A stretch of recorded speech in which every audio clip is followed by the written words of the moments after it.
बोलते हैं, चाहे वो कृष्ण हो, शिव हो, कोई भी हो, हम भगवान जो शब्द है, ये भगवान शब्द कहाँ से आया और हम भगवान क्यों बोलते हैं? एक बहुत अच्छा आपका प्रश्न है। आज भगवान को लेके बहुत बड़े कंफ्यूजन है। 3 चीजें, एक ईश्वर, एक भगवान और एक देवता। तीनों अलग अलग हैं। हम लोग तब कंफ्यूज हो जाते हैं जब हम तीनों को एक कर देते हैं। देवता तो चलो अलग है, पर क्या ईश्वर और भगवान? हाँ, अब उसको समझने की बात है। जैसे देखो, एक शब्द आपने बलवान सुना है। बलवान का मतलब क्या होता है? जिसके पास बल है वो बलवान। धनवान, जिसके पास धन है वो धनवान। विद्वान, जिसके पास विद्या है वो विद्वान। इसी प्रकार जिसके पास भग है वो भगवान। भग यानी ऐश्वर्य। भग कहते हैं ऐश्वर्य को। और 6 प्रकार का ऐश्वर्य गिनाया गया। ऐश्वर्य से समग्र से भगत से यशस्श्रिय ज्ञान वैराग्योश्चैव शरणम भगति रणा। ये पुराण का श्लोक मैंने आपके सामने बोला है। जो ज्ञान, विज्ञान, वैराग्य, विभूति आदि जिनके पास में होती है वो इंसान ही भगवान कहलाते हैं। भगवान यानी महापुरुष, जो एक मानवता की, इस मनुष्यता की कोटि से बहुत ऊपर उठ गए। जैसे देखो, भगवान का मतलब दुनिया को बनाने वाला नहीं है। जैसे लोग कहते हैं, जैनी लोग कहते हैं भगवान महावीर, तो क्या महावीर जी से पहले दुनिया नहीं थी क्या? भगवान बुद्ध, क्या बुद्ध से पहले दुनिया नहीं थी? भगवान शंकराचार्य, क्या शंकराचार्य जी से पहले दुनिया नहीं थी? भगवान दयानंद। हम सम्मान की दृष्टि से, और देखो, कोई गरीब व्यक्ति है और गरीब व्यक्ति परेशान है, एक अमीर व्यक्ति उसकी मदद कर देता है, तो गरीब कहता है साहब आप तो मेरे भगवान हो। तो क्या वो भगवान हो गया?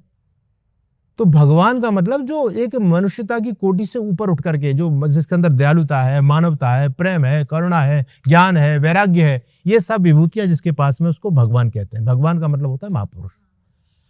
तो कृष्ण महापुरुष थे, भगवान थे। राम महापुरुष थे, भगवान थे। शिव महापुरुष थे, भगवान थे। ठीक है। ईश्वर कौन? हाँ, ईश्वर। ईश्वर वो है जो इस पूरे अखंड ब्रह्मांड नायक है, जो पूरे समष्टि को, पूरे संसार को, अरबों खरबों गैलेक्सियां हैं, आकाश गंगाएं, उन सबको बनाने वाला एक ही जगत पिता परमात्मा है, जो निराकार, जो चेतन तत्व, जिसका मुख्य नाम ओम है, जिसकी उपासना कृष्ण भी करते हैं, जिसकी उपासना राम भी करते हैं। शिव भी ओम नमः शिवाय का जाप कर रहे हैं। आज भी हम जब कोई मंत्र पाठ करते हैं तो सबसे पहले उसी ईश्वर का नाम लिया जाता है। भगवान के अनंत नाम है, लेकिन ओमकार का नाम लेकर के मंत्र शुरू होता है वेद का, है ना। तो ओम जो है यूनिवर्सल ट्रुथ ओम है। आज हर संस्कृति के मूल में ओम है ना। और जो ना यूनिवर्सल साउंड भी वैज्ञानिक जिसको बोलते हैं, वो भी ओंकार के रूप में है। तो ये जो ओंकार तत्व है, ये ईश्वर है, जो निराकार है ना, जिसकी कोई आकृति नहीं है, जो पूरे ब्रह्मांड के अंदर समाया हुआ है, वो ईश्वर है।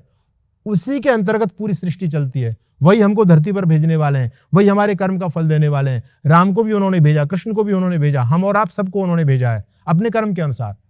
उन्हीं की न्याय व्यवस्था उनके हाथ में, पूरे संसार का नियंत्रण, संचारण पूरे उनके हाथ में है। वो ईश्वर तत्व है, जो ना कभी मरता है, ना कभी जन्म लेता है, ना कभी नसनाड़ी के बंधन में आता है। ठीक है, ना वो उसका कभी अवतार होता है। लोगों ने अवतारवाद की बात चलाई है, ये बिल्कुल गलत बातें हैं सारी। ईश्वर ना कभी मरता है, ना जन्म लेता है, वो अजन्मा तत्व है।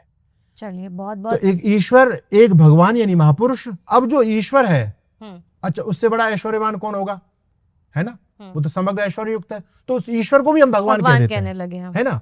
लेकिन जो रामकृष्ण है, ये भगवान तो ये ईश्वर नहीं है, ये महापुरुष, ये महापुरुष है। ये भगवान, ईश्वर नहीं हो सकते। ईश्वर को हम भगवान कह सकते हैं, पर भगवान को ईश्वर नहीं कह सकते। हाँ।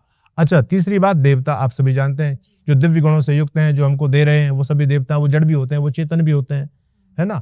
तो हमको जो उपासना करनी है वो ईश्वर की करनी है, किसी व्यक्ति की उपासना नहीं करनी है। राम भी मृत्यु को प्राप्त हुए, कृष्ण भी मृत्यु को प्राप्त हुए, है ना।